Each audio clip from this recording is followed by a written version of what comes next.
ایک خاتون کے داماد نے اس کی بیٹی پہ ہاتھ اٹھایا. غلط کام ہے, میں ہاتھ اٹھانے کو پروموٹ نہیں کرتا, کہیں آپ یہ سمجھیں گے شوہروں کو چاہیے بیویوں کو ماریں, ایسا نہیں ہے. لیکن عورت تھی سمجھدار, بیٹی نے گھر آ کے بتایا میرے میاں نے ہاتھ اٹھایا ہے. آج کل تو عورتیں اور گھر مائیں تباہ کر دیتی ہیں. تو ماں نے کہا بیٹا دیکھ شوہر نے ہاتھ اگر اٹھایا ہے نا تو کوئی تو بات ہوئی ہوگی. فوراً کیا کرتے ہیں, فون گھما کے داماد کو گالیاں دینا شروع کر دیتے ہیں. یہی ہوتا ہے نا آج کل مارکیٹ میں, اٹھا گیا تو نے ہاتھ کیسے اٹھایا, ہوتا کون ہے تو, پہلے تحقیق کر لو بھائی بولا کیا ہے اس نے. ہاں کوئی ایسی بات نہیں ہے, اس کو بولو بھائی کیوں, یہ تو کوئی ایسی بات نہیں ہے جس پہ ہاتھ اٹھایا جائے, اور اگر غلط بھی ہے تو اتنی غلط تھوڑی ہے کہ ہاتھ اٹھایا جائے. تو بس جذباتیت کا شکار ہیں, افراط و تفریط ہے, پولائٹ بننے کے چکر میں سارا بیڑا غرق ہو رہا ہے. صحیح ہے نا, یہ اسلام کے اخلاق نہیں ہے. ہر چیز بیلنس ہے اسلام میں, ہر چیز. کتنا پیارا اصول ہے, بچے کو 7 سال کی عمر میں محبت سے سمجھاؤ, مارنے کی اجازت نہیں ہے. چھوٹا ہے بھائی, نماز پڑھے ٹھیک ہے, نہیں پڑھے تو بھی ٹھیک ہے, 10 سال تک برداشت کرو. 3 سال تمہارے پاس ہیں محبت کے لیے, 10 سال میں بھی نماز نہیں پڑھتا تو اب انسان لاتوں کے بھوت ہاتھوں سے نہیں سمجھتے, اب ہاتھ اٹھانا پڑے گا آپ کو. اب نہیں اٹھائیں گے تو یہ پولائٹنس نہیں ہے, یہ آپ کے نالائق ہونے کی, بولو نا بھائی, دلیل ہے, آپ کے نالائق ہونے کی دلیل ہے.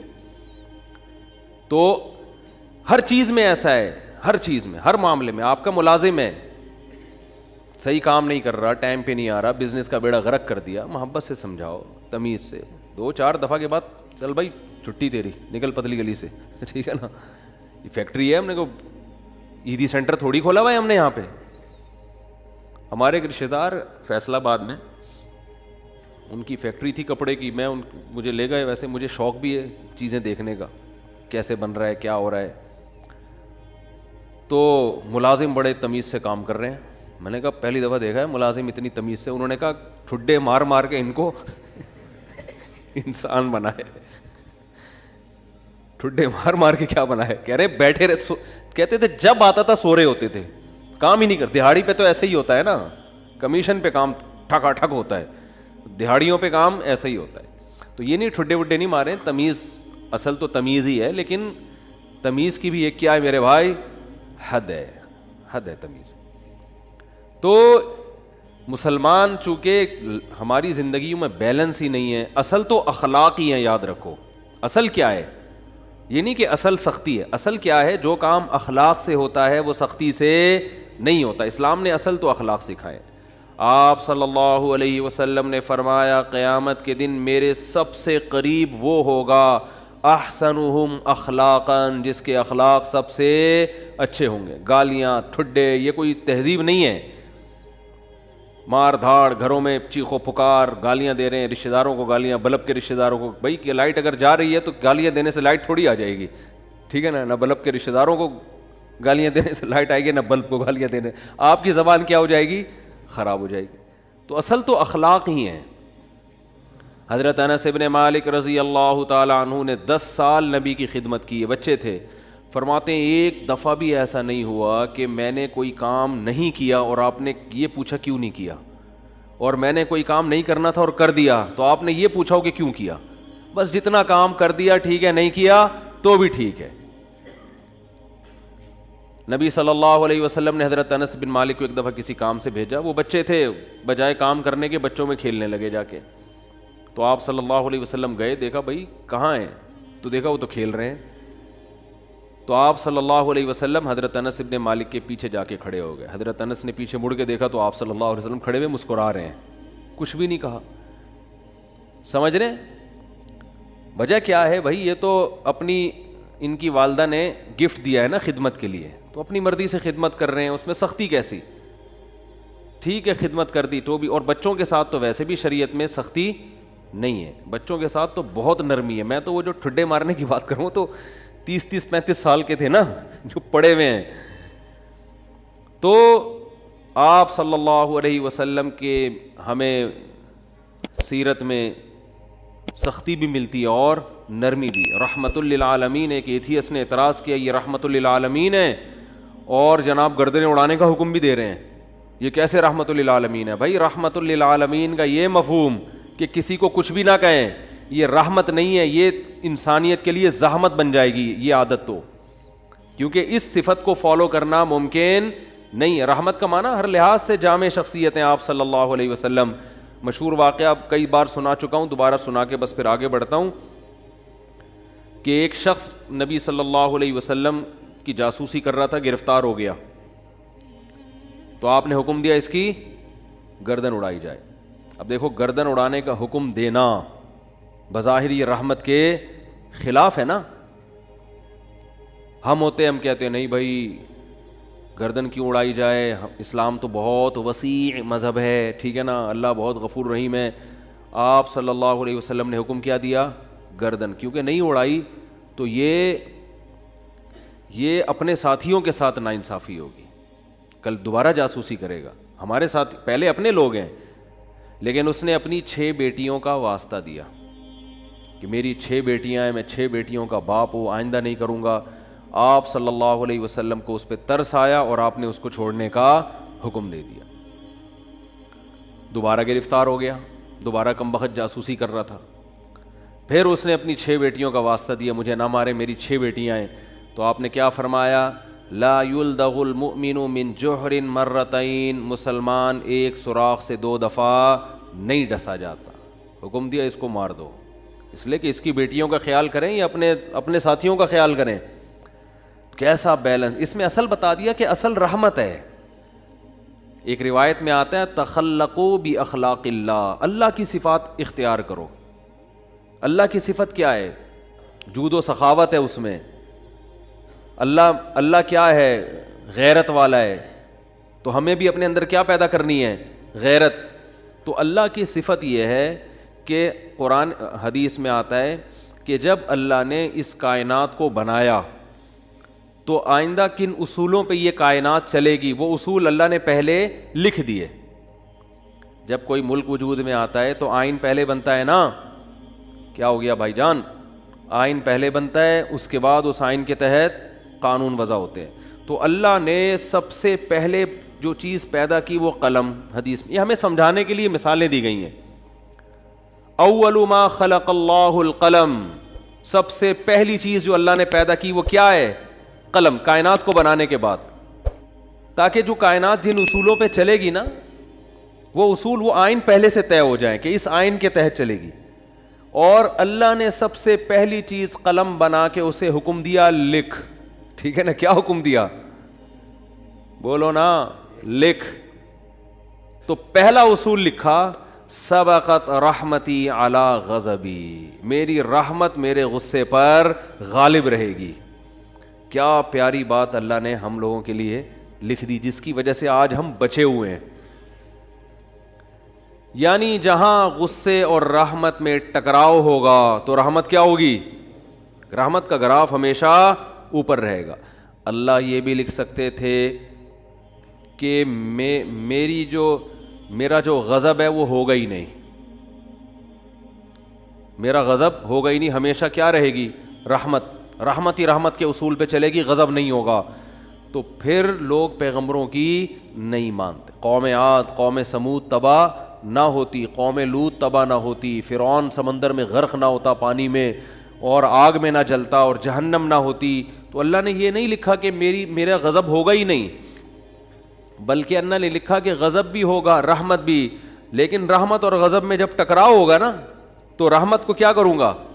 غالب کروں گا۔ جیسے کوئی گناہگار جب توبہ کرتا ہے تو اس کی توبہ کا تقاضا ہے کہ معاف کیا جائے، سابقہ گناہوں کا تقاضا ہے کہ معاف نہ کیا جائے۔ تو جب ٹکراؤ ہوگا تو رحمت کو اللہ کیا کر دیں گے؟ غالب کر دیں گے۔ رحمت کو اللہ ہمیشہ غالب کریں گے۔ تو یہی نبی صلی اللہ علیہ وسلم کی بھی صفت کہ جب رحمت اور غضب میں ٹکراؤ ہوتا تو آپ صلی اللہ علیہ وسلم کی صفت رحمت کیا ہوتی؟ ہمیشہ غالب ہوتی۔ اس کی بہت ساری مثالیں ہیں۔ مشرکین مکہ نے کتنا ستایا، جب مکہ فتح ہوا تو آپ نے فرمایا لا تثریب علیکم الیوم، سب کو معاف کر دیا، ضرورت نہیں ہے تلوار چلانے کی۔ بھائی اب ان کو قتل کر کے کیا ملے گا ہمیں؟ ضرورت نہیں ہے، جو اللہ نے ہمیں غلبہ دینا تھا وہ دے دیا ہے۔ تو نہیں تلوار چلائی آپ صلی اللہ علیہ وسلم نے، بلکہ مشرکین کے جو سردار تھے ان کو الگ سے عزت دی آپ صلی اللہ علیہ وسلم نے. لیکن جہاں یہ جو جاسوس پکڑا گیا تو اس میں بھی معافی مانگی, 6 بیٹیوں کا حوالہ دیا. جب 6 بیٹیوں کا حوالہ دیا تو بیٹیاں ہونا اس کی علامت ہے کہ باپ پہ کیا کیا جائے, رحم. بیٹیوں کا کون پوچھے گا بعد میں. جاسوس ہونا اس کا تقاضا کرتا ہے کہ گردن اڑائی جائے. تو یہاں بھی رحمت اور غضب کیا ہو رہے ہیں, بولو بھائی, ٹکرا رہے ہیں. اس لیے آپ صلی اللہ علیہ وسلم نے کیا حکم دیا, چھوڑ دو. بیٹیوں کا واسطہ دے رہا ہے. دوبارہ جب پکڑا گیا ہے تو اب بھی اگر چھوڑنے کا حکم دے دیا جاتا تو اس کا مطلب صفت غضب ہے ہی نہیں. اور یہ بہت خطرناک چیز ہے کہ آپ کے اندر غضب کی اور انتقام کی صفت ہی ختم ہو جائے, انتقام لیس ہو جائیں. اس کا مطلب آپ قوم کے لیڈر نہیں بن سکتے, آپ قوم کو گائیڈ نہیں کر سکتے, آپ قوم خود بھی ڈوبو گے, قوم کو بھی ڈبو دو گے, آپ برباد ہو جاؤ گے. تو میں یہ اتنی ڈیٹیل میں اس لیے بیان کر رہا ہوں کہ یہی چیز ہمیں بھی اپنانے کی ضرورت ہے. اصل پیار ہے, اصل محبت ہے, اصل رحمت ہے, اس کو غالب رکھنا ہے ہمیشہ. لیکن انتقام لیس بولو نہیں بن جانا, غضب لیس بولتے کیوں نہیں, کیا ہو گیا, نہیں بننا ہے.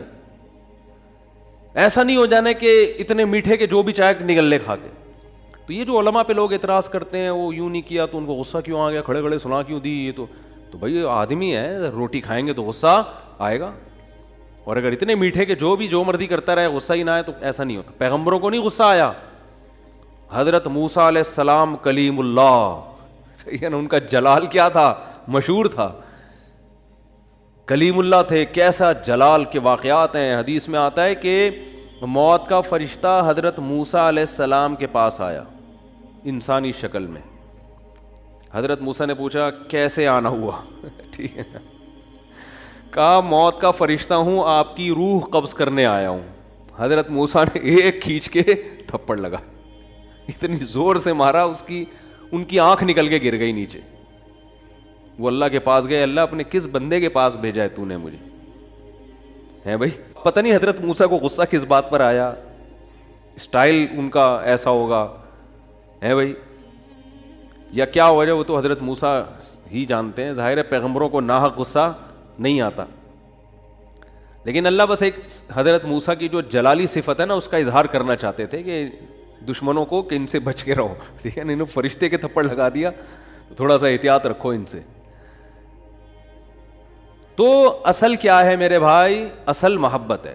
یہ میں اس لیے بتا رہا ہوں کہ بعض لوگ الٹی کوالٹی ہوتی ہے ان کے اندر. اصل غصہ ہے, جب دیکھ لیں غصہ جاری نہیں ہو رہا تو پھر تمیز پہ آ جاتے ہیں وہ, ٹھیک ہے نا.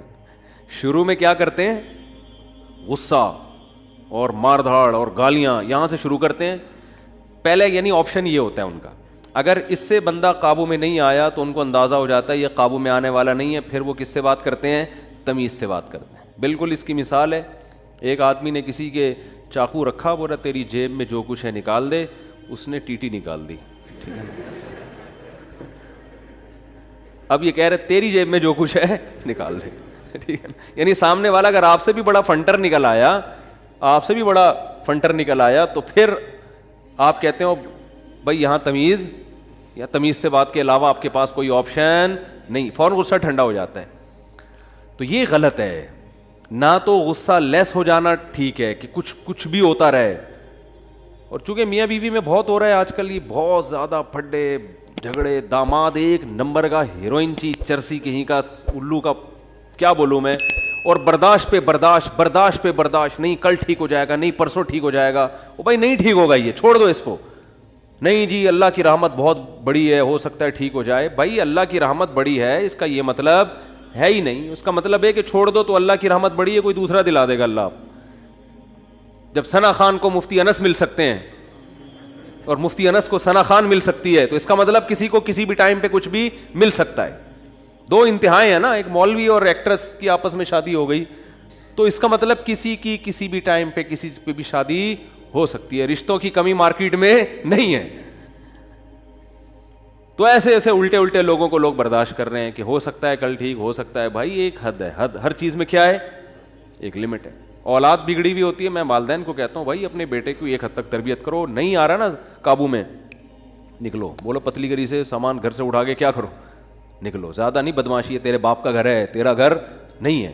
ہاں سارے 100% درست نہیں ہوتی اولادیں, کچھ تو باپ کو بھی برداشت کرنا پڑتا ہے اولاد کی خاطر, لیکن وہ بھی ایک حد ہے نا, حد سے زیادہ تھوڑی ہوتا ہے, حد سے زیادہ نہیں ہوتی کوئی بھی چیز.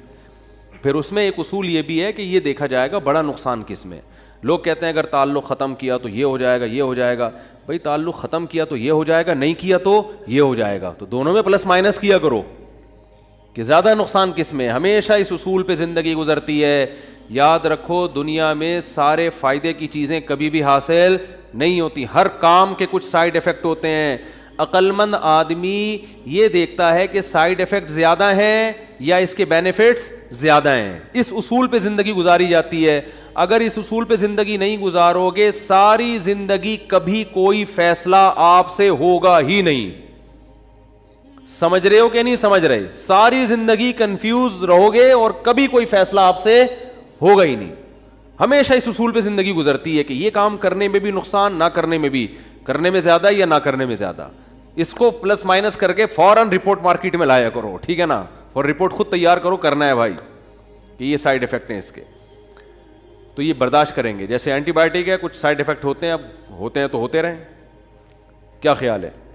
تو میں یہ عرض کر رہا تھا کہ اللہ تعالیٰ کا کیا اصول ہے. اللہ تعالیٰ نے بھی کتنی بڑی اللہ کی رحمت, لیکن اللہ نے اس کا ایک اصول اور ضابطہ بنا دیا کہ آخرت میں اس کو نہیں بخشوں گا جو مجھے نہیں مانے گا یا میرے ساتھ شرک کرے گا, کچھ بھی ہو جائے, چاہے پیغمبر کی سفارش کیوں نہ آ جائے, بلکہ پیغمبر پر پابندی لگا دوں گا کہ آپ کو ان کی سفارش کی اجازت نہیں ہے.